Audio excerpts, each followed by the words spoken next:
Okay, we're recording. Let me just close that out of the way.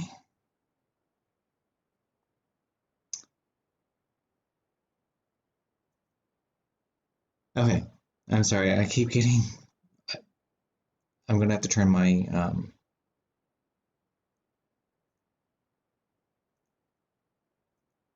Whoever is instant messaging me, stop because it keeps popping up. Okay.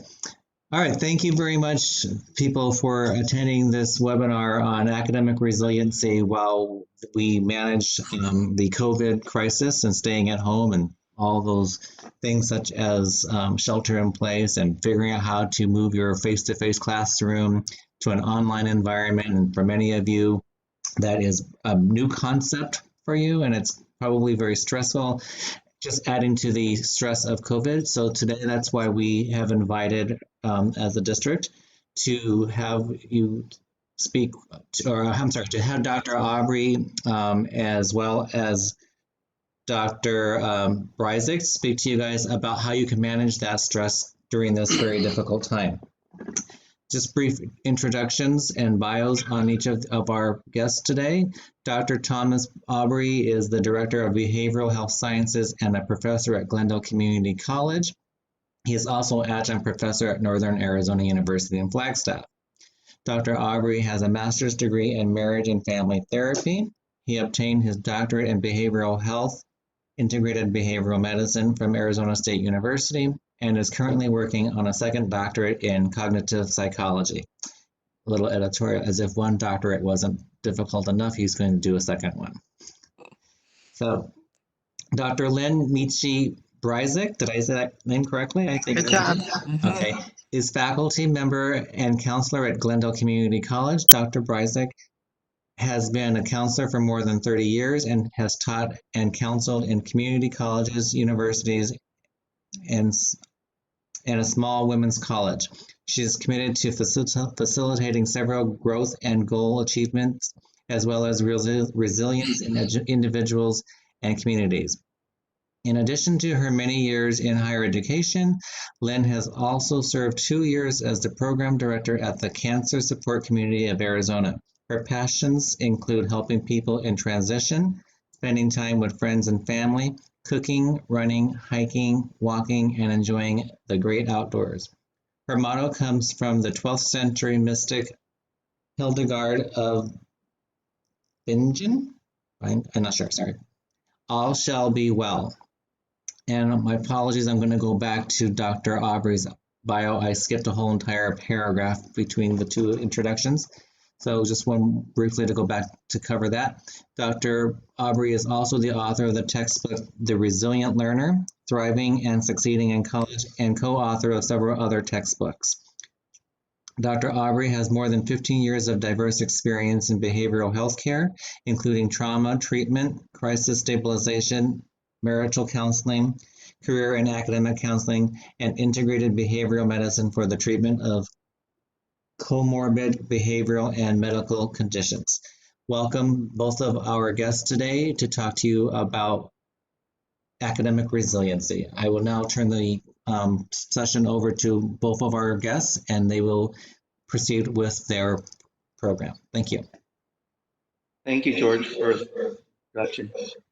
And so I also want to thank all the participants who are joining with us. It's still growing. It looks like we have 72 currently at this moment, and folks are still logging in. But thank you for joining us this evening, taking time from your busy schedule. But it really shows the interest, and it really acknowledges that you guys know that there is an importance to build health and wellness.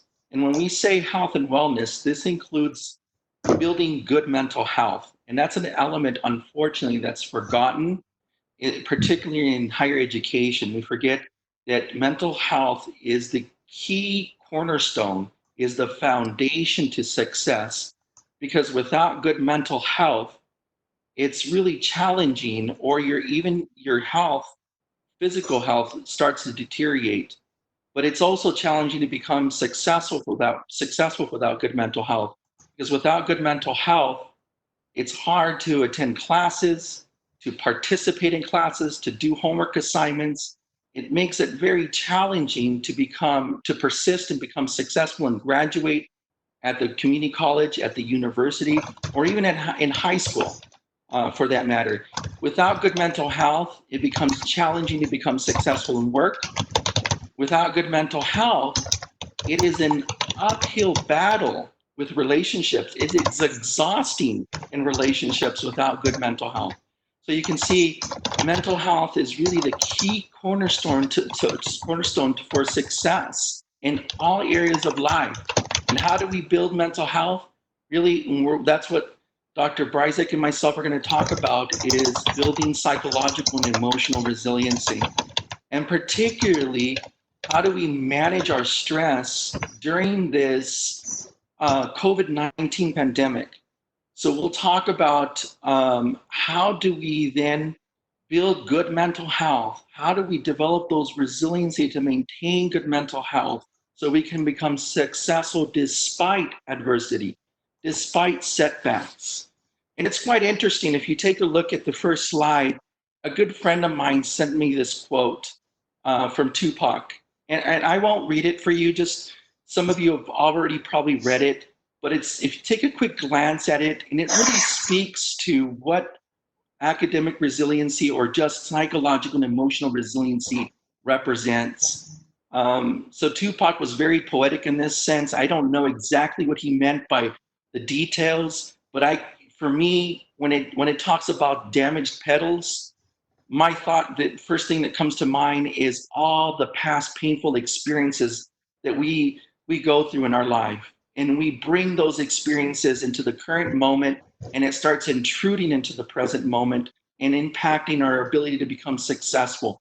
Those are, to me, what all the damaged petals are. But yet, despite those, and then all of a sudden it talks about the concrete really probably represents the stressful and the moments currently in our life, the adversity. For example, COVID-19, that can represent the concrete. Yet, despite experiencing stressors or traumatic stressors in the current moment, despite encountering painful past experiences, we can still be the rose that flourishes, that grows, as mentioned in Tupac's poem. So that, to me, really represents what academic resiliency represents. We're taking the skills of psychological and emotional resiliency and applying it into the academic setting. How do we help students become successful despite what they've encountered in their past and despite what they're encountering in the present? And with that, there are three key points that we're going to point out in our presentation. We're going to talk about the stress or the patterns of stress activation. So Dr. Bryzik is going to walk us through what happens in the end in the brain and in the body when we get stressed out. In the end, my hope and my goal is that you understand, one, stress is normal. And as you'll understand, this activation is just a process of the body to protect us. But it's when we enter in a state of chronic activation that it becomes potentially dangerous or can impact our success. So Dr. Bryzik will walk us through what happens in the brain when we have this chronic activation occurring. But more importantly, we want to then go into the psychological and emotional resiliency. And my hope is that by the end of the presentation, you'll have at least 2 skills to help mitigate the effects of chronic activation of the body's stress response system. And then, of course, we don't want to leave you alone on this path to building and strengthening your resiliency skills. So we will be providing you with resources to walk you along this journey and to let you know that you're not alone in this process. So without further ado, I'm going to go ahead and hand over the presentation, I would say the platform, but this webinar presentation over to Dr. Bryzik, who's going to talk about or discuss patterns of stress activation. Thank you, Dr. Aubrey. So welcome. I'll add my welcome to everybody too. I am glad that you're taking this time to be with us today. And I'm very honored to be presenting on resiliency with Dr. Aubrey, who is a renowned expert in the field. And resiliency is something that I'm quite committed to as well. As Dr. Aubrey said, I'll be talking about the next couple of slides, but I invite Dr. Aubrey to chime in if he has another example or story to share. So we'll go to the next slide. And here I want to remind us that humans are wired to survive and to seek pleasure. And we're going to be talking about the survival instinct in this webinar. Hans Selye, back in the mid-1900s, identified stress as adapting to change. Right now, we're in the midst of a lot of change academically, at home, at work. The way we go about our day-to-day lives has changed in the midst of this COVID-19 pandemic. Those changes have the potential of activating our stress response. If our survival is threatened, or just the perception of our survival is threatened, we might go in, we'll respond. And usually that response goes in one of two ways, either hyper or hypo arousal. You might have heard of the fight or flight response, and you may have even heard of the fight, flight, or freeze response. We'll be talking a little bit about those. The hyper arousal state, fight or flight state, you can see emotionally we become frustrated, angry, anxious, overwhelmed. Classic example of that is road rage. Somebody feels somehow threatened because somebody cut in front of them, and they become frustrated, angry, anxious, overwhelmed because of that perception that somehow or other they're feeling threatened. On the other hand, somebody might respond in a hypo-aroused state or an under-arousal state. You might think of that, some examples of that might be stepping into a math class. If you don't like math, you step into the math class, you might become distracted. You might find that you zone out a lot. Or if a teacher calls on you in class to respond to a question, and if that's not a comfortable place for you to be, if you feel somehow threatened, you might freeze, you might become numb. Some people, that happens with test anxiety. If you get a test, you might have prepared well, you know the material, but then you get that paper in front of you and you might become hypo-aroused. You might freeze or become numb. That's a state of feeling threatened, and your stress activation kicks in. Where we want to be, though, is in that window of tolerance. It's the optimal zone of arousal where we're able to manage and thrive in our everyday lives. And in that window, that's when we're clear-headed. We are able to use our higher level thinking, and that enhances our learning when we're in that space. Everybody's window of tolerance is different, and people generally are more able to remain within the window of tolerance when they feel safe and supported. So that's what Dr. Aubrey and I want for you, is to be able to help you to stay in that window of tolerance despite the many stressors that may be surrounding you. So let's move to that next slide.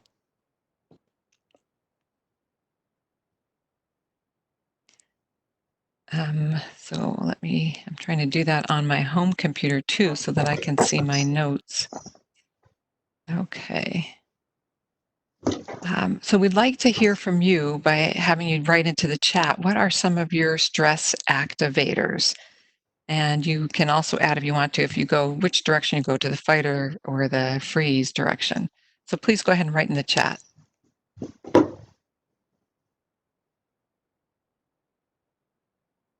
And George was going to be looking at some of those for us too, so we might hear from him about what he's seeing. Someone that says nursing school says they freeze.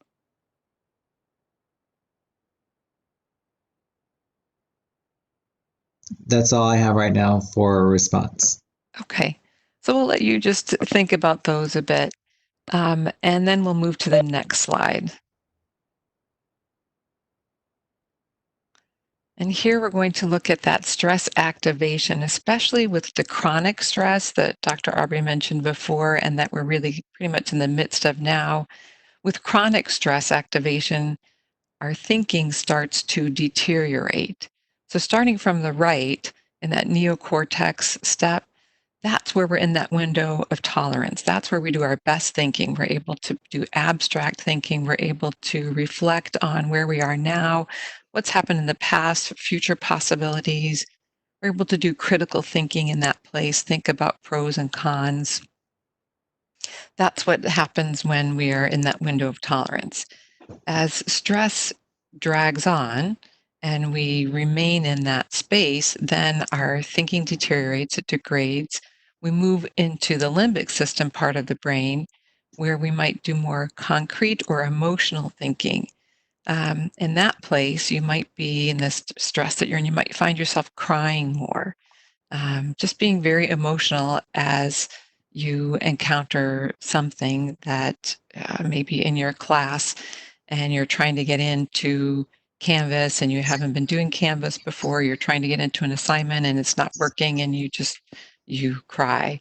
Or in the next one, you might become more reactive. You might become angry. That's kind of more that fight or flight one that we saw. Might become frustrated. You might yell at your computer, yell at your teacher. That teacher doesn't know how to teach. You might become very reactive that way. And then it degrades even further, deteriorates even further, where you might just shut down and you might even be tempted to quit school, to say, forget it, I can't do this. We don't want you to get to that spot, which is why we're doing this webinar, is to help you build those resiliency skills. The next slide is just another way of looking at that. So on the next slide, we can see it's another way to organize what we were talking about. So we're in that higher brain place. That's when we're doing our abstract thinking. That's when we can solve problems well. We can make connections with our instructor, with other students in the class, with material. We're able to make new connections when we're operating out of that higher level of our brain, the cerebral cortex, which is the most recently evolved part of the brain. When we go into that lower part of our brain, that's the most ancient part of our brain, it's really just about safety and security and survival. So, what happens when we are stuck in being activated, our stress response system is constantly activated, then there's a reduction in our ability to learn, and at least our optimal learning. We might not do the things we're supposed to do. Dereliction of responsibilities is how we've written it there. So it might be that you don't do that homework assignment that you know is due, or you don't do that reading. And it's poor decision making as well happens in that space too, where you decide to watch a Netflix series instead of watching that video that you're supposed to watch for class. So we want to try to help you to get out of there. Amit, would you want to get in there? Oh, Do you have sure. an... And I think it's important that we're not making the body's stress response system out to be the bad guy. It's our protection system. It's our survival system, and it helps us survive. It helps us protect us from real danger.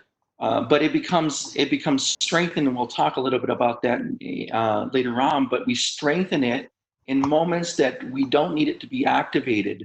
We're not really in danger. We may think we are, and it's activating those systems. But the problem is with that chronic activation, and it's quite interesting when we look at some of the research from Bruce Perry. He actually shows in some of his research, as this chronic activation goes and we start entering into this subcortical regions of the brain, or the lower parts of the brain, IQ starts to decline as well. So it's not the good thing. It's not permanent. Don't worry about it. I'm like, oh, great. My IQ is now low. We can then practice some of the skills that we'll teach you today and start regaining access to the higher parts of the brain. But when we're in the lower parts of the brain, it's not, as Dr. Bryzik mentioned, we're not in a state where we're optimizing our learning. We can't utilize abstract thinking, reflective thinking, problem solving. But as we talk about the hyper and hypoarousal systems of the body, understand too, even in the hypoarousal, as we're zoning off, watching series of Netflix because we're shutting down, that is also a protective mechanism of the body. When our body perceives that we can't fight or we can't flee from the danger, the body activates the shutdown system to numb ourselves from the situation. We dissociate from emotion. So in a state of emotion, we're feeling, I don't understand this homework assignment. I'm overwhelmed. I don't get it. It's frustrating. Nobody can help me. So the reaching out and connecting would be the higher part of the brain. But we start entering into the limbic system, the dicephalon system, where instead we're reactive and we're trying to fight it or flee from it. But if that doesn't work and the body says, well, not even fighting it or fleeing from it, sending an email to the instructor saying, why do we have to do this? And the instructor says, well, this is part of your homework assignment and it's part of your main grade. If that doesn't work, then we shut down, we just start to dissociate. And we can see that when we're zoning out hours on YouTube instead of doing our homework assignments, which then becomes a self-sabotaging behavior because reality kicks in and then we realize we're failing our class. So you can see the potential dangers if we don't attend to this stress activating system. I'm so glad that I'm so glad that you brought that up too. It is our friend. The way that we respond to stress is meant to help us survive because like we said at the beginning, that we're about survival. And so when we do those things, it's simply protective. But we want to help you find other ways to protect yourself too. So the next slide then is what we're in the midst of today, the COVID-19 pandemic. So there's a stressor that we're all living with, that we're all are encountering. And we have choices about how we respond to that. We can respond reactively with more of that fight or flight response, or we can try to stick within that window of tolerance area and start building resiliency. The outcomes are going to be different depending on what choices we make as well. So if we respond from that stress activated place, then we become more vulnerable. We become more vulnerable physically, emotionally. But if we're able to respond from that place of resilience in that window of tolerance, then that's what leads to more healthy body and mind, and the body and mind being able to connect in a more healthy way. So with that, let's go to the next slide. And this is a question that we want to pose to you is how can we take this distressing situation of the COVID-19 pandemic and create a potential resilience building opportunity? Is that possible? You can probably guess what our answer is, what our belief is with that. But we inserted here the Chinese word for crisis is actually two different symbols. We're in a bit of a crisis in our world. Perhaps some of you in your immediate lives are in a crisis. And according to these symbols, it's crisis is danger plus opportunity. So there's some danger, but we have many opportunities because of that. And Dr. Aubrey is going to lead us through these next slides, telling us what those opportunities might be. Thank you, Dr. Brizek. And so let's consider, let's talk about, this is really the heart and soul of resiliency. It is really, how do we start building the ability to self-regulate? And particularly, it's not just, well, yeah, and this is important. I teach my class, I want you to go home and I want you to practice deep relaxation. But how do we learn to self-regulate in the moment that we're experiencing in real time?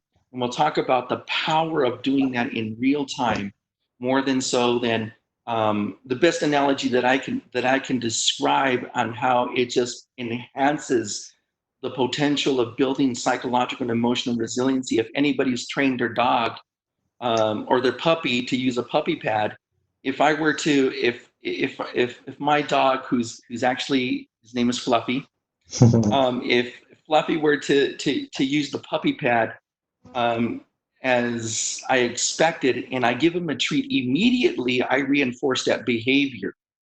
But if Fluffy were then to use the puppy pad and I decide, you know what, I'm hungry and I make myself a sandwich, and an hour later come back and give Fluffy a treat, it's going to be hard to reinforce that connection between, oh, I get a treat when I appropriately use the puppy pad. And so similarly, we're gonna talk about how do we enhance self-regulation and resiliency by using self-soothing skills in the moment, so we can enhance those skills. And I'll talk briefly about it, not into great depth, briefly what happens in the body when we're doing that reinforcement. So the truth be told, there are many forms of self-regulation. By all means, I'm not going to sit here and say that the self-regulation skills that we teach are the best. There is no best. And in fact, I've been asked by many students, what's the best self-regulation skills? And sometimes, what's the best meditation skill? And my response is always the same, the one that you'll use. Because I can give you a skill, but if you don't apply it in your life, then it's worthless. It becomes useless as a skill, and it can be the most effective. And I've mentioned this even with doctors, what's the best medication? The one that you use. Because if you prescribe a medication, you don't support them in taking the medication, how effective will that medication be? And it's the same thing with self-regulation.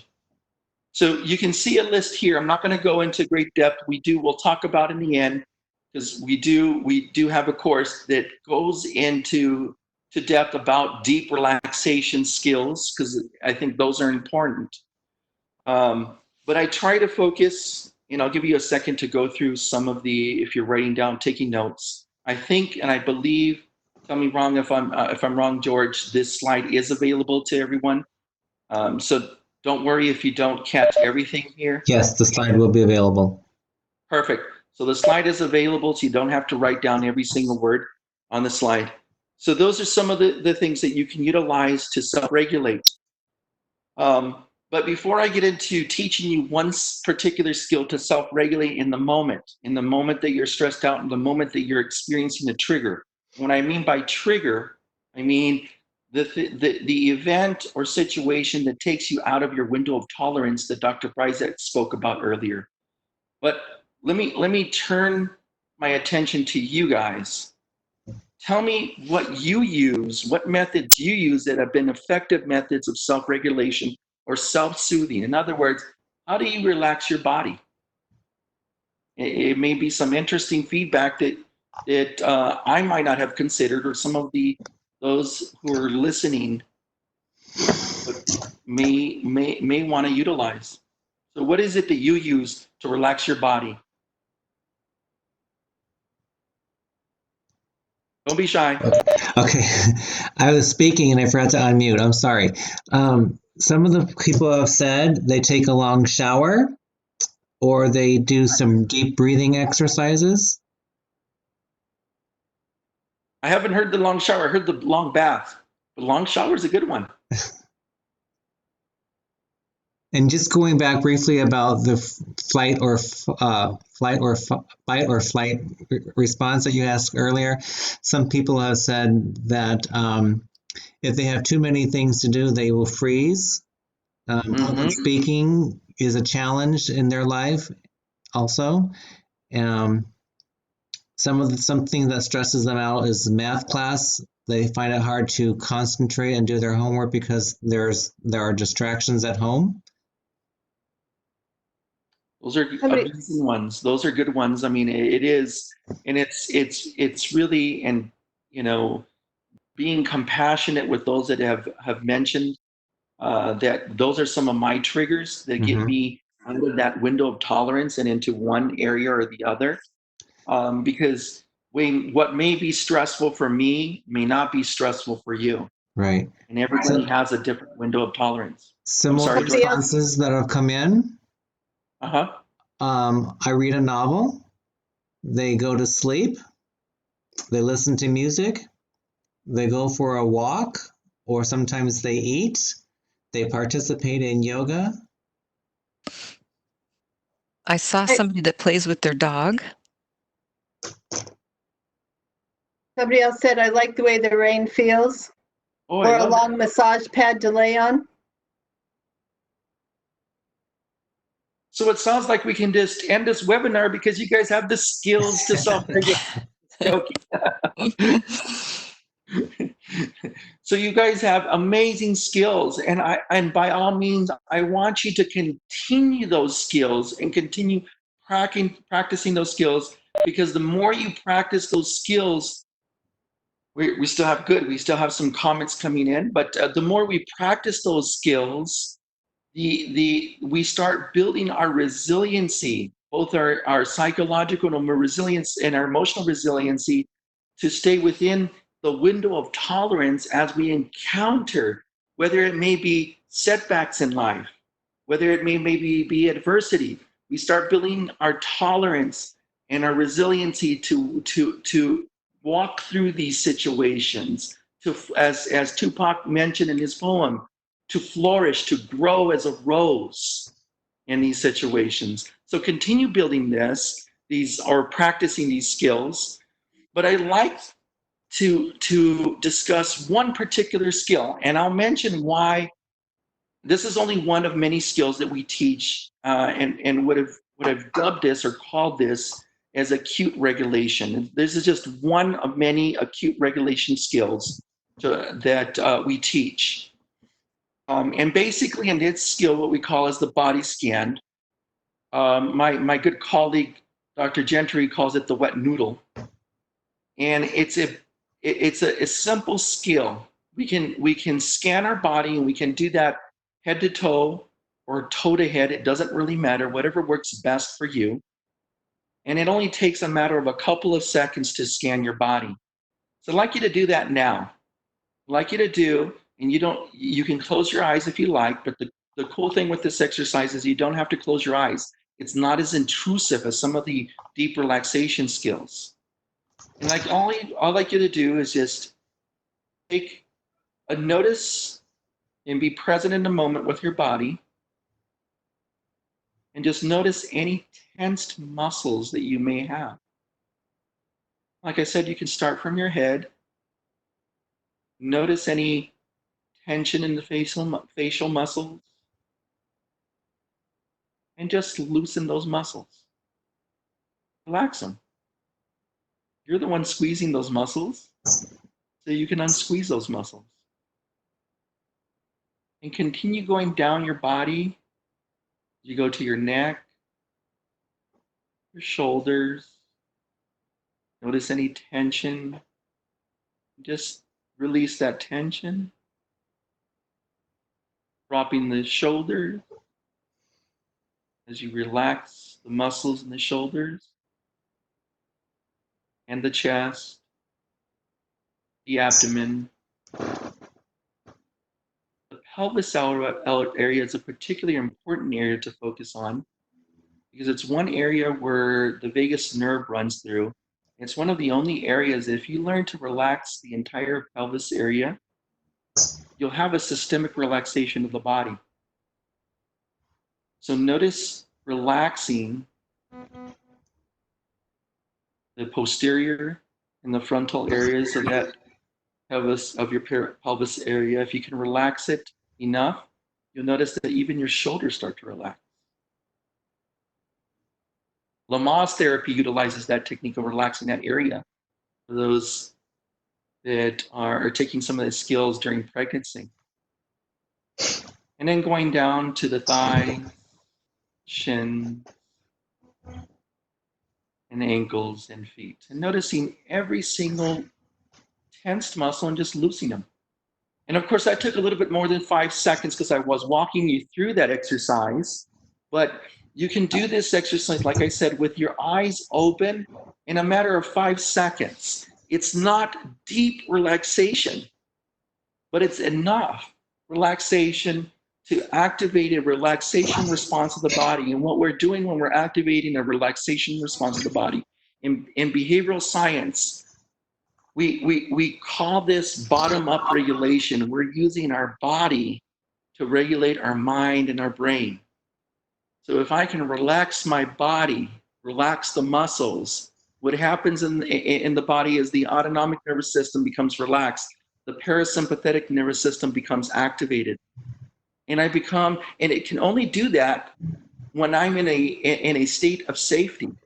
If I'm not feeling safe, my body tenses up.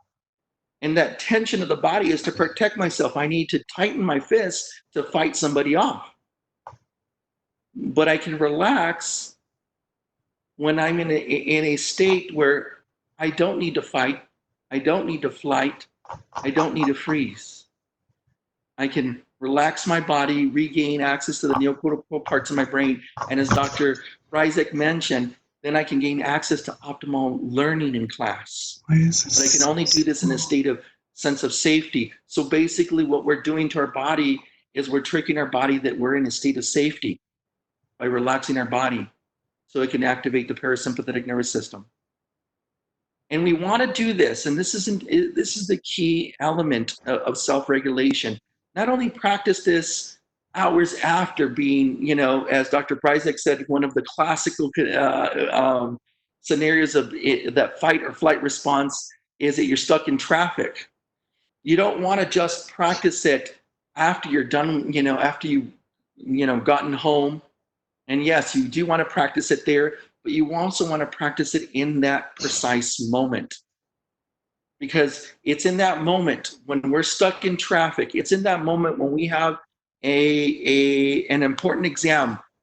Earlier someone mentioned nursing. It's in that moment when we have this intense exam, this important exam, and our body starts to tense up because we're perceiving this as danger. If I fail this exam, what's going to happen in my life? What am I going to do with my life? Where am I going to work? All these things in the back burner is happening, and we're perceiving danger in our life.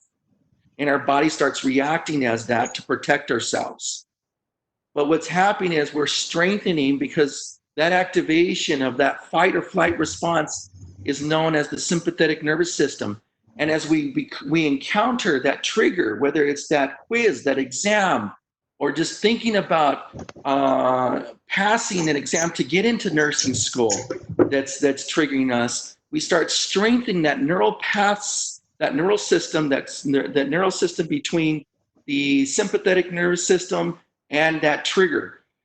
Trigger happens, sympathetic nervous system activates, muscles tense up. Trigger happens, sympathetic nervous system, and if we recall, in some of our classes, what fires together, wires together, that system becomes strong. It strengthens. And we've all experienced this. If you've ever experienced a moment in your life where your tolerance is just low, everything seems to stress you out. It didn't happen overnight. It slowly builds up to the point that our tolerance starts to decline. And that's the strengthening of that pathway from the sympathetic nervous system. And what we're doing is we're doing the opposite. We encounter a trigger, the test, or it may be in a good scenario for students. My mom will turn to me and ask me, "Did you do your homework today?" And what happens when our mom or our dad asks us, "Did you do our homework today?" Do we turn to our mom or dad and say, "Thank you, Mom. You don't have to care for us. You have a lot of things going on in your life, and yet you still take the moment to remind me of the importance of doing my homework assignment." And for that, I sincerely, wholeheartedly appreciate your love from me. If there's any moms in the audience, you'll probably say, "Well, that doesn't happen in my house."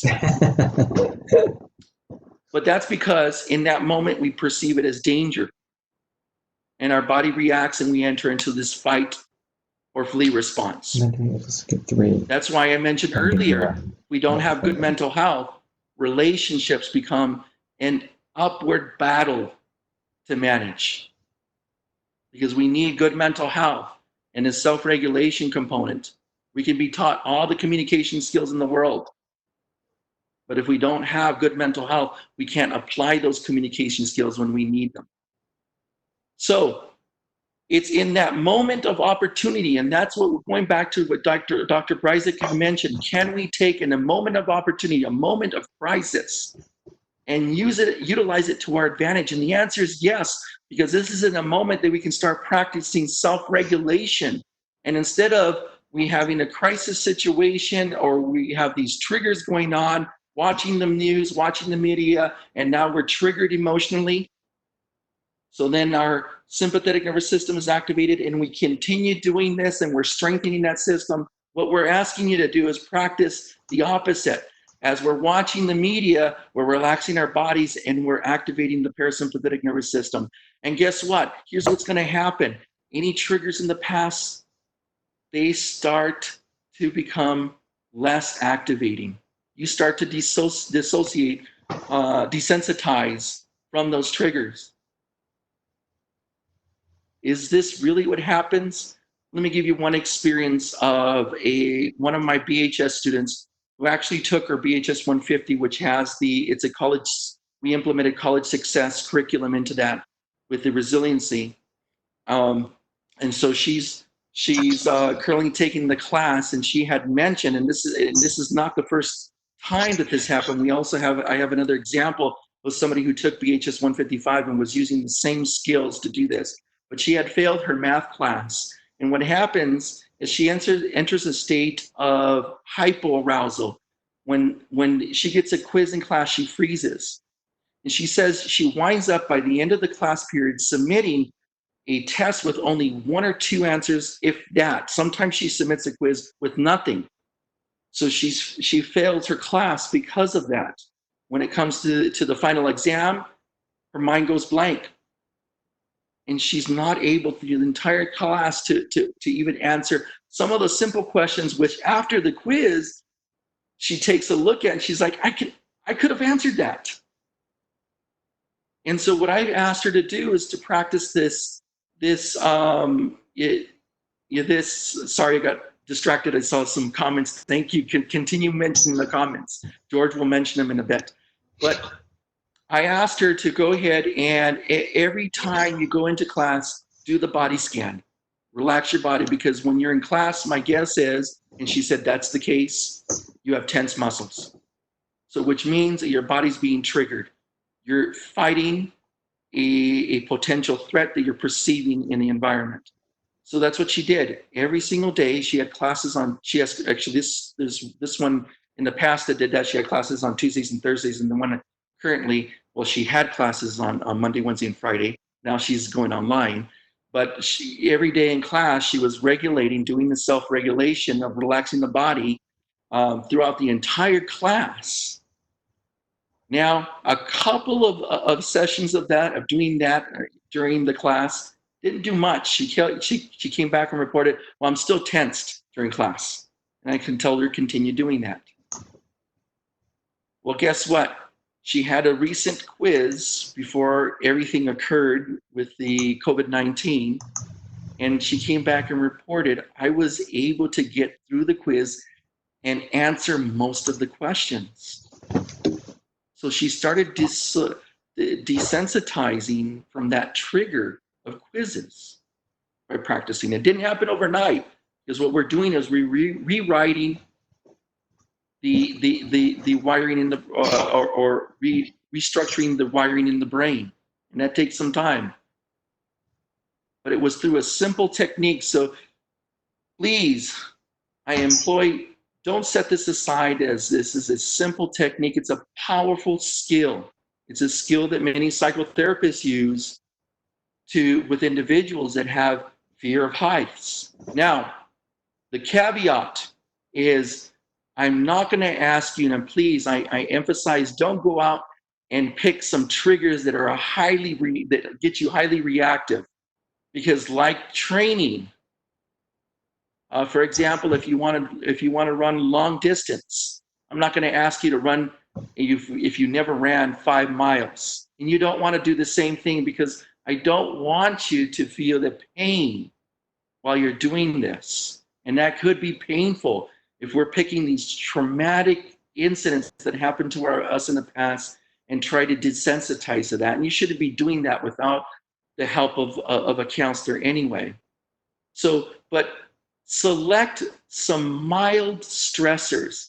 Maybe, well, I want to say getting stuck in traffic, but traffic is a little bit better now. But select some situations that get you upset. It may be every time my mom asks me or my dad asks me, did you finish up your homework? Or they ask me, Or, as a husband, it may be the wife asking you, did you have a healthy meal today? Did you eat healthy? Did you exercise? And we get upset with that. So practice on those mild triggers and continue practicing that, because you're activating the parasympathetic nervous system paired with that triggers, and eventually you start to desensitize and you'll notice a different response. You'll notice the response of what Dr. Bryzek was mentioning. You regain access to the neocortical parts of the brain, and now you can have good relationships. You can have a healthy connection with individuals, a healthy conversation. You regain access in the neocortical parts of the brain, and now I can learn in class because my brain is deviating energy back to the higher parts of the brain instead of having all the neurocortical activity in the parts of the brain that is required for survival. And guess what? It's not only an effective tool to heal from some of our triggers and to build our resiliency and to build our window of tolerance, but it's also an effective tool to prevent traumatic stress. See, now with COVID-19 occurring, you're probably watching the media, watching the news, and because of that, we're experiencing the levels of increased traumatic stress in our body occurring. And what's occurring is what Dr. Bryzek spoke about earlier. Hard for us to focus in class. How can we focus in class if we're concerned about what's going to happen in our future? So how can we learn? So what I'm going to encourage you moving forth to do is to build your resiliency. For example, when you're watching the media, make sure you're doing a body scan and relaxing your body to build that resiliency, because what will happen is if you don't do this, your sympathetic nervous system becomes activated because it's perceiving danger. And what happens is that it enhances learning. So our nervous system registers this event as I need to learn this immediately so that I can protect myself. So in a future context, when we're in a context that's very similar to this situation, our body becomes reactive so we can protect ourselves. We don't want that happening. So to prevent that from happening, we want to use bottom-up regulation, regulate through our body, relax as we're watching the media, as we're listening to some of these stories. It's the same skills I teach psychotherapists to do as they're listening to these traumatic stories, because if you don't do that, you're going to internalize their story and you're going to become reactive in your personal life. And that lowers your resiliency skills and your ability to become successful in life. So what I'd like to do now is hand it over to Dr. Bryzek, because I talked about how can we self-regulate. Now I'd like Dr. Bryzek to then show us how to utilize our connections and support to help us self-regulate. Great, thank you. And we call that social regulation. So we'll move on to the next slide. And we'd like to invite you to write into the chat, what are some of your support networks, some of your support systems? We're going to look at outside of yourself now and the ways that you connect with other people.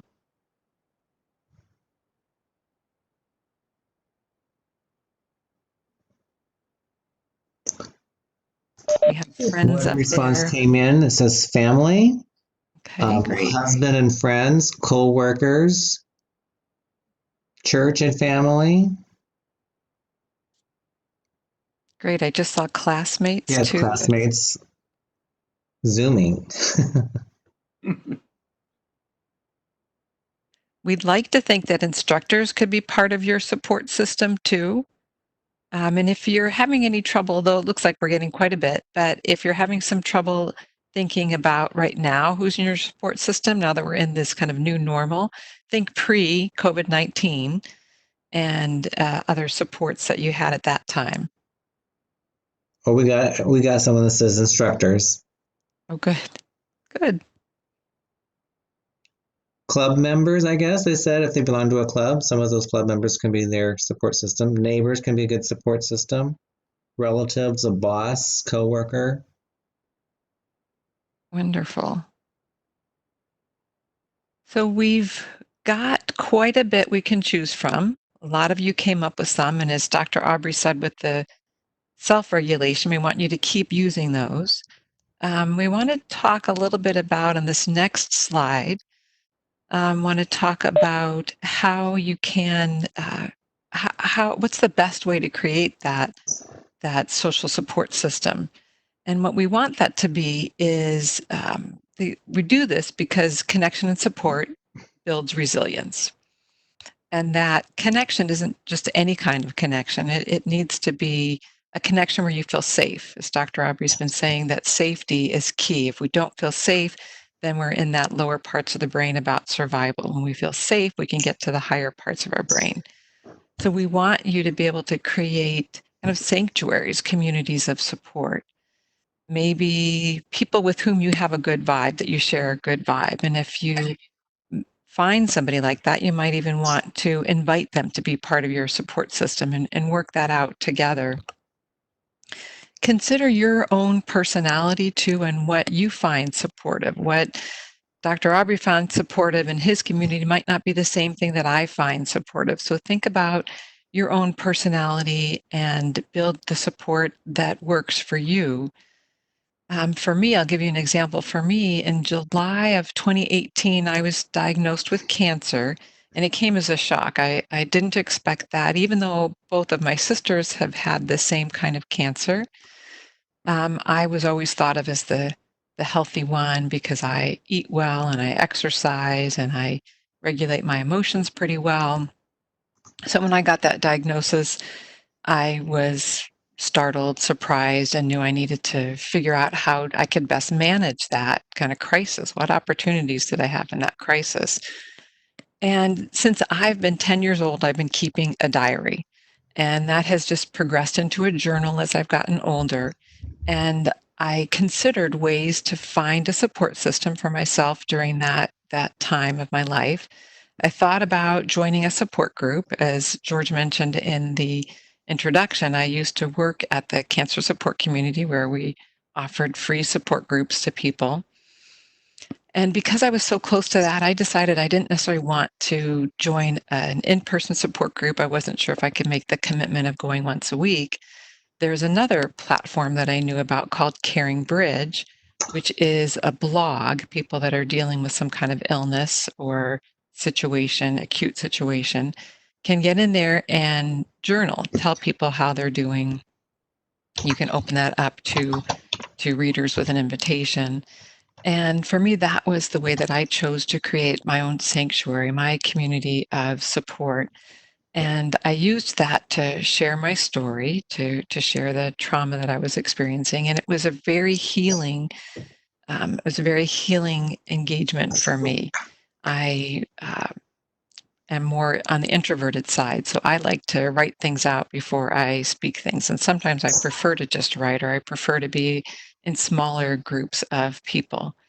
And so that allowed me to feel connected to folks, but to feel connected in a way that worked for me, because I would spend an hour or so writing an entry, sometimes a couple of hours, writing an entry until I got it just the way I wanted it, post it, and then I would get lots of feedback from folks. And that was the support. I would get affirming comments, people that appreciated what I had to say because it made a difference in their lives or in somebody else that they knew and loved. I have a friend going through a similar procedure that I went through who said that was so helpful for her to read about my procedure because things got worse before they got better for me.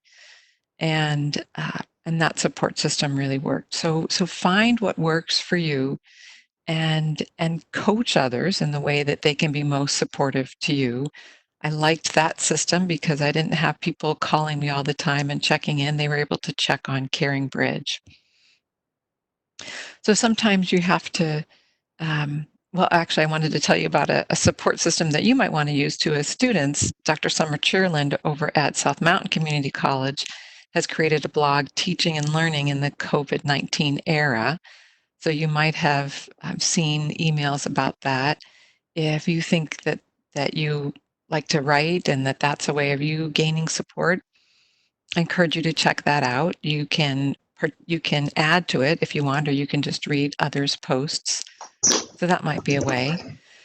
In the BHS program, Dr. Aubrey, in the Behavioral Health Sciences program, Dr. Aubrey makes available to his students there mental health first aid. And part of what he likes to say, what I've heard him say about that, is that it gives students a license to care about each other.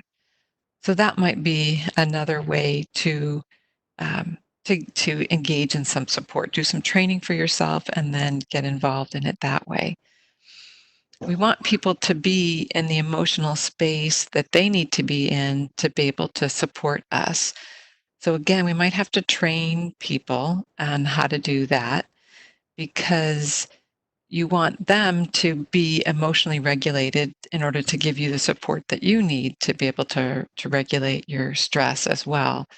An example might be in my marriage. In my household, there is my husband and me and our dog Peaches. And Phil and I have learned how to support each other in a way that's useful. Your household might be different. You might live alone, you might have a big family. But what we've done is I've let Phil know, okay, I want you to just listen. Don't solve this problem for me, but just listen. Or there are times when I might need help solving a problem. And I'll say, okay, I'd love for your input on this. What do you think I should do in this situation? But he can't read my mind on that. I've needed to give him that information about what do I need from you right now.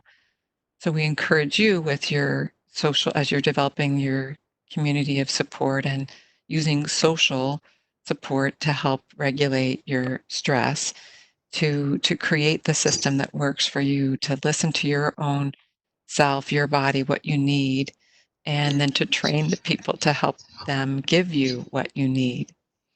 I'm going to move to the next slide.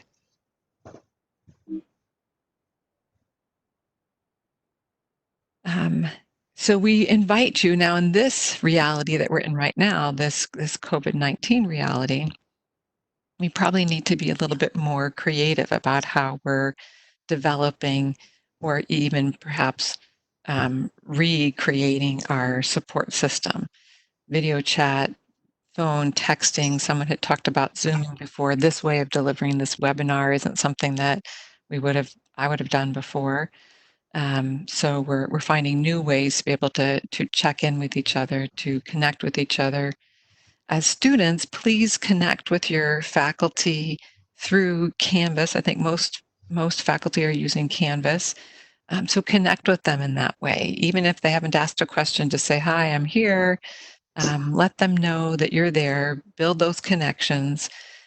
We like that. We're not bothered by your reaching out to us. We want that. So please do that. Connect with instructors, connect with other students in the class. Maybe somebody you used to sit next to before, and now you're not seeing them face to face anymore, but you might connect with them through Canvas, through the people link on Canvas. You can find their name and email them that way. I have a friend that lives in Massachusetts, and what they've done there, they've gotten creative about how to stay connected with each other. They were on a lockdown early on in this pandemic, and there was somebody that came up with this idea of creating a convoy to express gratitude to the first responders and healthcare workers. So people were told, okay, at this time, get in your cars, make signs first, get in your cars, and we're going to go around to fire departments, and we're going to go around to the hospital. We're going to flash our signs of expressing gratitude and encouragement for the folks that are out there working to help keep us safe. As my husband and Peaches and I have been walking the neighborhood, we see a lot of people that have written on their sidewalks, thank you, way to go, we're getting through this together. So people are out there in colored chalk on their driveways, where they've written. So that's one way that people have gotten creative in building some support. find your own creativity, see how you might be able to do that. We're built to be social beings. Um, so we need to create some way of being social while we are still physically distanced, but being socially connected. Dr. Aubrey, did you have something to add? I thought I might have heard something from you. Oh, no, No. but exactly. I mean, banking on what you had mentioned, the body is really, that is how the body builds. We have a built-in mechanism to connect to others, and that's how we heal and grow. And so this is the challenging part right now with COVID-19, is because how do we continue utilizing our innate resiliency skills, such as the social regulation, to help build a sense of safety? How do I heal from all the stress? Because how the body heals, one of the ways the body heals from stress is to talk about it with our loved ones, with someone who understands us and can be compassionate with us. And that becomes challenging now because we have to be creative in how we're doing that. If you think about it, it's not just humans, but all animals are built with that nervous system to connect. And they utilize that nervous system to sense safety, even within relationships. Think about when you take your dog to the dog park and another dog comes and bites him in the rear, slightly. So if you'll notice, what will happen is your dog will turn and look at the facial expressions of your dog to see if, are you playing with me, or should I then react because you're actually trying to fight me? And that's the same thing as humans we do. Someone sends a text, and this is why there's a lot of confusion with emails and texts, because we don't see those cues that our nervous system needs to pick up to see, was that a joke? Or are you being serious? But we're going to have to be creative during this time, and we're going to need to self-regulate during this time when we're seeing text and we're not quite sure. Was my instructor, trying to be mean with that email, or were they trying to be helpful? We're going to need to learn how to go back to the self-regulation, regulate our body, so we can gain access to our neocortical parts of brain, and then reach out to the instructor. I'm a little confused with your comment. So that way we can continue building that social regulation, continuing having that connection with our instructor. So we're gonna, and it may be reaching out to your instructor. If you see emails and it seems a little confusing, you may need to reach out to your instructor. Can we have a video chat?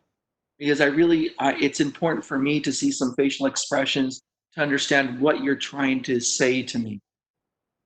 And I'm sure some of the instructors will accommodate that if that's what you need. Absolutely.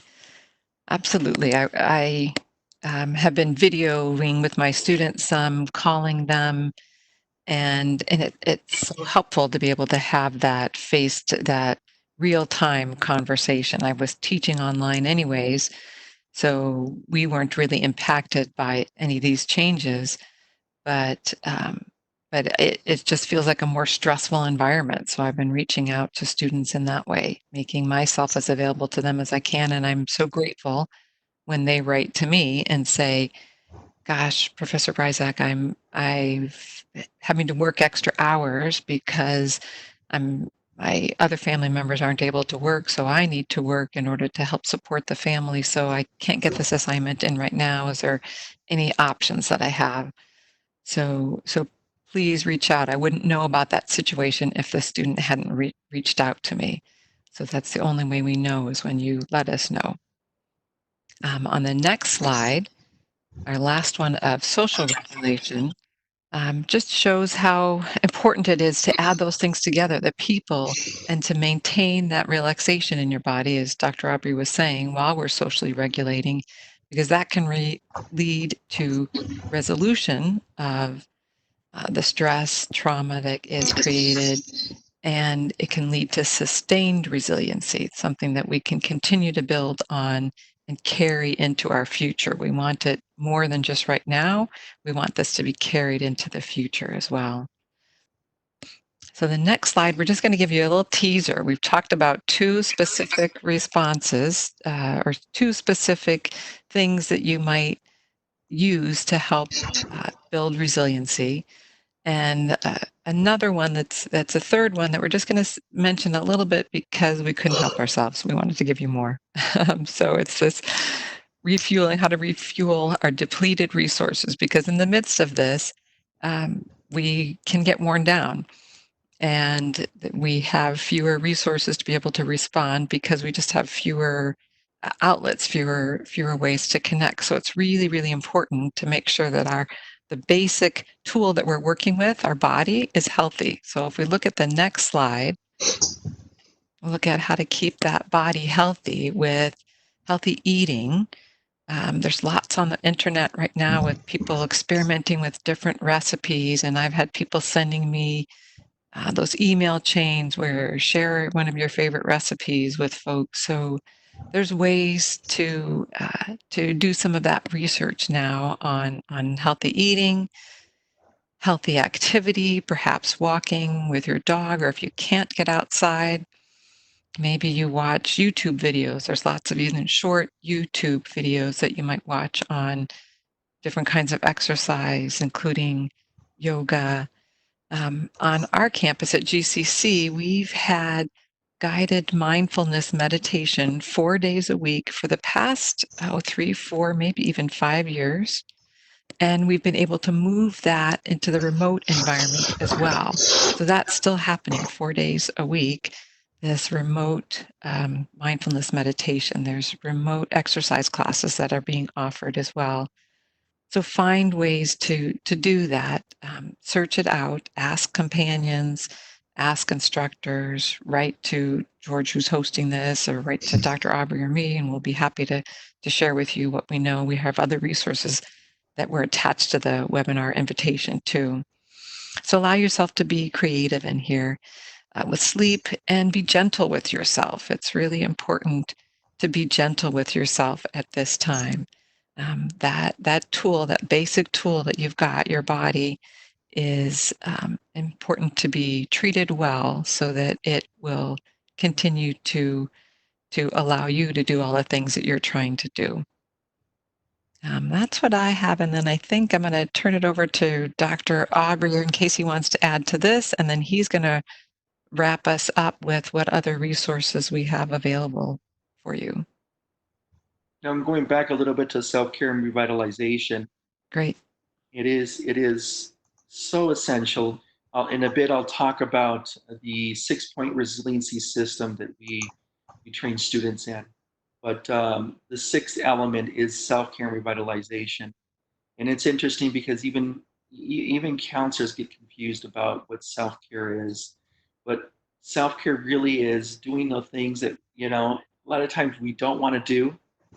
But in the back end, doing that helps us refuel our depleted resources because, as Dr. Bryzek had mentioned, when we're in a state of perceiving potential danger, whatever that case may be, it may be we're perceiving potential danger because we think we're going to fail our class, or because right now of chronic ongoing resources that are being utilized to deal with the COVID-19 pandemic. As these resources, when I say resources, I'm talking about the biological, physical resources for your body to protect itself. As you continue using that, it becomes depleted. And unless we refuel ourselves, then we get burned out. And for those that are working in or planning, such as I did hear one comment, nursing, planning to go into healthcare, then they develop compassion fatigue, and it's hard for them to care for others. So we want to make sure that we're taking care of ourselves, the self-care and revitalization. So we're replenishing those resources that we've utilized, because the fact is, if you ask me, can I get rid of stress? No, that's part of life. Your body deals with that. Your body has the resources, but if you don't replace, revitalize, replenish those resources, then you burn out. So this is an essential ingredient in developing resiliency. It's a things, to be honest, that we don't want to do. Sometimes we don't want to come home after a stressful day and eat that salad. You know, and so hence is the reason why it's an entire system that we'll talk about in a bit, because you have to learn how to deal with stress, how to lower those levels of stress, because if you don't learn how to do that, you're not going to apply. You're not going to want to come home after a stressful day and eat a salad and then go to gym, or vice versa, the opposite way.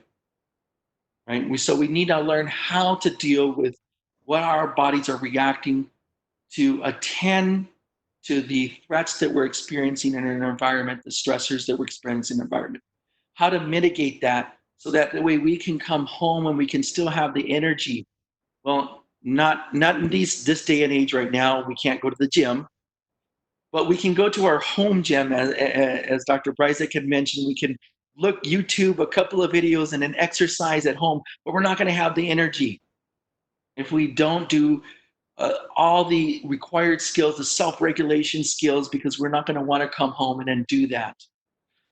So that I just wanted to emphasize that, because we'll get to, actually, let me go to that slide. This is the 6-point resiliency system, and they're all important.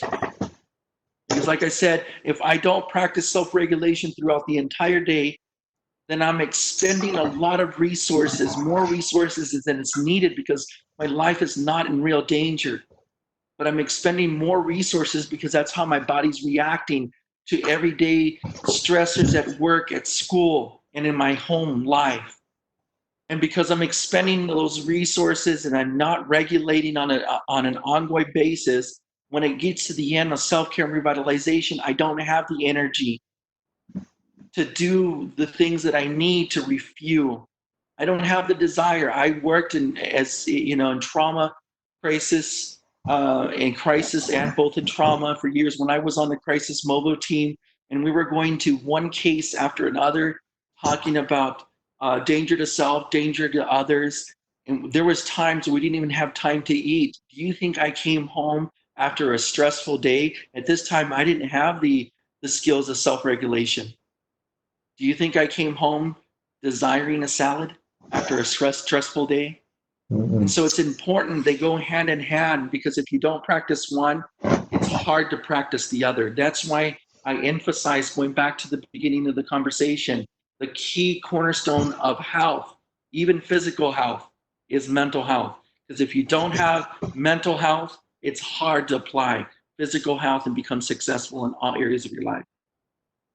So this is the 6-point resiliency system that we offer. And this is what we're going to mention, where can I get some more information? Because we mentioned a couple of skills that you can apply during this time to, one, mitigate some of the anxiety caused by COVID-19, or even mitigate some of the anxiety caused by the fact that I was going in person. Now I have to go into an online environment to learn.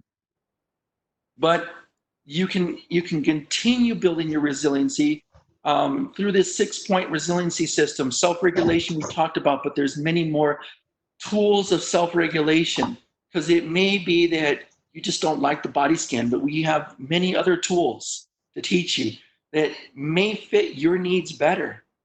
But the key point with the self-regulation is learning to turn down or tone down that defense system, because you're not feeling safe in your environment. So how do we get that sense of safety in the body so that I can then regulate my mind and my brain?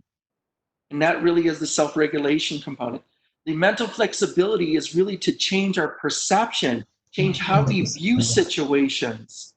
So that way we don't perceive this situation as a threat or a danger that gets our body reactive and our nervous system reactive. And so we react differently to this situation. So how do we do that? And we train you in that area of mental flexibility, to see things from a different perspective. And because we're able to see and perceive things from a different perspective, we're able to react differently to that situation. Just quickly checking our time here, because I don't want to. I do want to give a little bit of time for us to ask some questions. So I won't touch more. I was going to give an example of mental flexibility, but maybe at a later webinar we'll talk into depth about what's possible. Motivation and self-direction, really teaching you how do you channel the energy of motivation, motivating yourself, whether it's in class, and then how do we become self-directed? How do we become more intentional in our behaviors? As well as the positive psychological strengths. How do you use your strengths and your internal strengths as well? This is really built off of positive psychology that really helps us build our resiliency. The regulation, Dr. Bryzek did an amazing job in explaining how we're utilizing that interpersonal connection support through relationships. And then we touched on self-care and revitalization. So where do we find this material? Well, one, GCC and BHS 150 added curriculum. Is that Fluffy? No, Is that's that no? my dog. I don't know. Okay, somebody's dog. Sorry about that. So, so BHS 150 has an element of college success, the academic resiliency curriculum. It has the entire curriculum where you learn all the 6-point resiliency system. BHS 155 has the 6-point resiliency system, but it's tailored towards professionals, those that are in nursing profession, those that are in, I go out and I train police officers. Right now I'm working with AZ Post. We're trying to develop a resiliency curriculum for all police officers in the state of Arizona. And it's using the same resiliency skills that we're training students to become resilient in school. Now, CPD 150 is in process to implement the resiliency curriculum. However, we do have some pilot courses that are going on, and you can reach out to Dr. Bryzak, because Dr. Bryzak is actually teaching CPD 150 with the full academic resiliency curriculum embedded into that. So reach out to her, reach out to myself, and I believe you can even download a flyer to tell you which actual CPD 150 has a resiliency component embedded into the course. We have additional classes. Like I mentioned, the CPD 150. This PowerPoint will be available. You can click on there. It'll take you to find a class to show you what all the classes that are embedded with the academic resiliency for summer, for fall, for CPD 150, all the classes that have the resiliency, you click on there and it'll take you to the exact class. You can enroll in that class with a resiliency component. But it's also offered at South Mountain Community College. The academic resiliency is not being offered at South Mountain yet, but the professional resiliency is being offered in BHS 155. And once again, you can, if you're at South Mountain or closer to South Mountain, you can click on that link there for the summer class or the fall class, and it'll take you to find a class so you can know which classes to enroll in. So I want to go ahead, and we have about 12 minutes to open up any questions that you may have for Dr. Bryzak or myself. Don't hesitate. Please ask those questions. We can't learn if we don't ask those questions, and we don't know what you need to know for us to respond. So we'll go ahead and open that up, and Dr. Bryzak and ourselves will go ahead and wait for those questions, and we'll do our best to respond.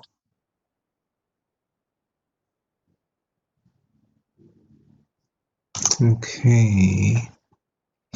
I have one question that says, what is the difference between tolerance and resiliency? Amazing question. And so when you're looking at the tolerance, when we went to the tolerance, that's just a way of describing our ability to be resilient in particular situations. Resiliency, psychological and emotional resilience, is really just our ability to walk through, or our ability to overcome some of the past traumatic experiences or painful past experiences or current painful past experiences that we're encountering. That's really the resilience, and it's our bodies. Those are innate skills. Now, the tolerance would be really talking more about the triggers. So what is it? What is our level of tolerance? What are some things that get us to the point where it overwhelms our resiliency? And that would be the tolerance level. And that's the window of resiliency that Dr. Bryzek was mentioning. So it may be, for example, it may be if I were a student, my mom asking me, did you complete your homework assignments for this week?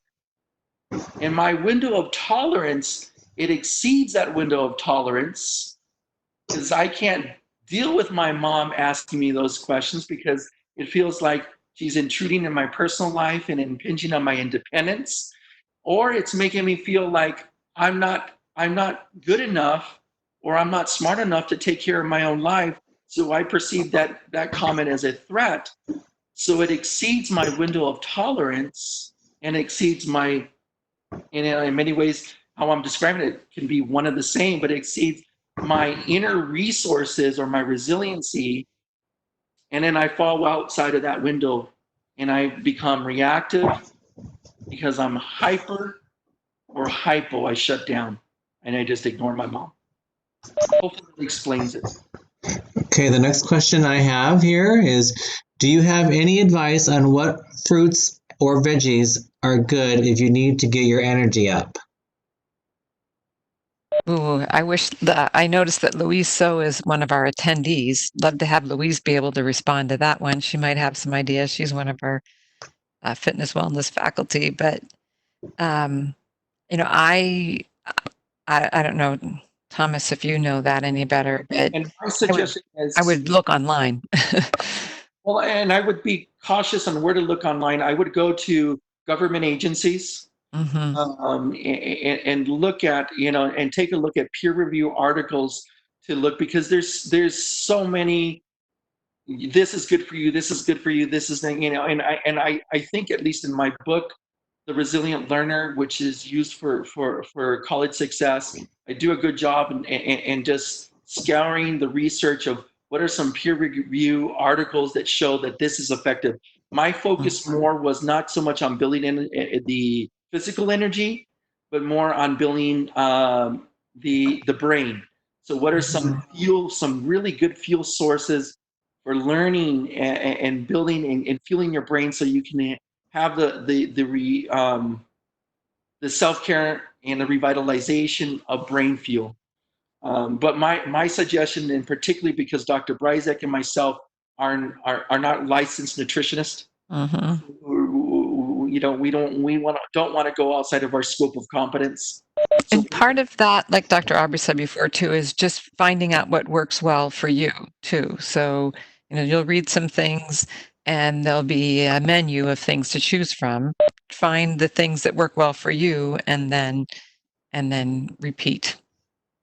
absolutely. But Okay. there's so many resources and government agencies that will help you. I heard somebody. The next question, it says, how can you integrate self-care when you are lacking resources such as time or money? Well, and that is a very interesting question, because when I go out and I present to healthcare providers, um, I've always stated my example. I mean, when I went through graduate school and my doctorate, the only thing that we were taught was self-care for psychological resiliency, and it's not effective for healthcare, because the fact is, and I've experienced it in most individuals who've gone through healthcare, we're working sometimes double shifts. When I worked crisis mobile team, I was working 16-hour a day, and then I go home and my day's not over. It's sometimes, even as a therapist, because I have to put my notes in because they're required within 24 hours to have my case notes, my clinical notes in. So what I found in my experience is that as I practice self-regulation skills, it's amazing. It's amazing that we still have 24 hours in a day, but you tend to have more energy to do more things. Your resources, and this is including your mental resources, are allocated to being more resourceful and allocate it to be more creative with your time. And you tend, because of that, and it's the same thing, even when I teach time management to students, your traditional time management will just teach you how to chart things. But I found in my experience that it's ineffective because they don't really learn how to regulate themselves. And because of that, you can have this amazing calendar, but they don't follow through with the calendar and they're not being creative with how they use their time. But when we become self-regulated, then we have access to the neocortical parts of the brain and amazing things happens. And I wish I could explain to you what those, by science, what those things happen, but it's, you tend to have more time to do more things and you're more creative with using your time. Because like I said, the best way I can explain to you is that you have more access to the neocortical parts of the brain and you're more creative. Right. And as Dr. Aubrey said, in the self-regulation, you could do the wet noodle in the 5 seconds or even take 30 seconds. So if you have small pieces of time where you do that, doesn't cost anything, and then see if you become more creative, if those creative juices are greater. And then I'd also encourage you to try experiments. Set up an experiment for yourself. I'm going to see what I can do that feels like it fuels me that costs nothing. Just as an experiment for a week. What can I do for a week that costs nothing, that fuels me? And try a couple of different things. And then at the end of the week, look at how those things worked and repeat the ones that work well for you. Okay, I think we have time for one more question. I have one here. It says, how do you feel about vision boards? I think vision boards can be very useful. It's just having an image in front of you. If it's the same thing that I'm thinking of, I've had people do vision boards where you cut pictures out of magazines and you create an ideal of something that you're striving for. And images are very powerful. So if you have those images before you of the things that you are seeking, the things that you are wanting to move towards, that sets the body up to be able to make that its reality. So I think they can be helpful. And I agree with Dr. Bryzik because when we look at teaching you the tools of becoming a resilient learner, one of the elements that we focus on is on the neuroscience. How does the brain learn? And we do know that the brain tends to understand better, internalize, and memorize images better than words. And so using that to your advantage and having that can be very motivating, but it's at the same time, it's understanding too, and this is going back to the previous question, it's understanding too that if you've ever had a situation where you're trying to brainstorm, you're trying to think about something, and just your creative juices are not working, your solution's not coming, and someone's told you, just sleep on it. And all of a sudden, you're in bed and you're relaxed, and all of a sudden, these ideas come up, that you didn't think about in the state that you were stressed out or anxious about. That's the self-regulation. We can have all these image boards, but if we don't self-regulate, we look at these image boards and the mind says, well, that's good, but I can't do that. So it's really important to combine that with all the resiliency skills that you're learning, is learning to self-regulate as we're seeing ourselves in this image so it becomes real to you. And then you have the creative juices flowing so that you can pick up creative ideas that you didn't realize prior to, or when you were in a state of anxiety because I'm feeling overwhelmed. There's a lot of things going on. And that's actually good timing because we have no more questions and it is now coming up on 1:30. So thank you very much Thank you. for hosting, or not hosting, but presenting this webinar for us. And if there are no more questions, we will go ahead and end this webinar, and we will look forward Thanks to you all. joining us next week for the faculty. Yeah, you might remind everybody about next week's webinar. So Yeah. Yes. Yeah. Next week's webinar will be for faculty to help their students in this stressful time of COVID-19. Okay. Thank you. All right. The recording will end now, and then within one 24-hour period, we will have the recording back from WebEx, and I will be able to post that along with the PowerPoint slide and your resources. Great. Thank you Okay. so much, George. Thank you very much. So do we say adios now? Yes, I'm gonna end the webinar and it'll disappear for everybody. Okay. Okay. Thank Thank you very you. much and have a great day. You too. Bye-bye. Bye-bye.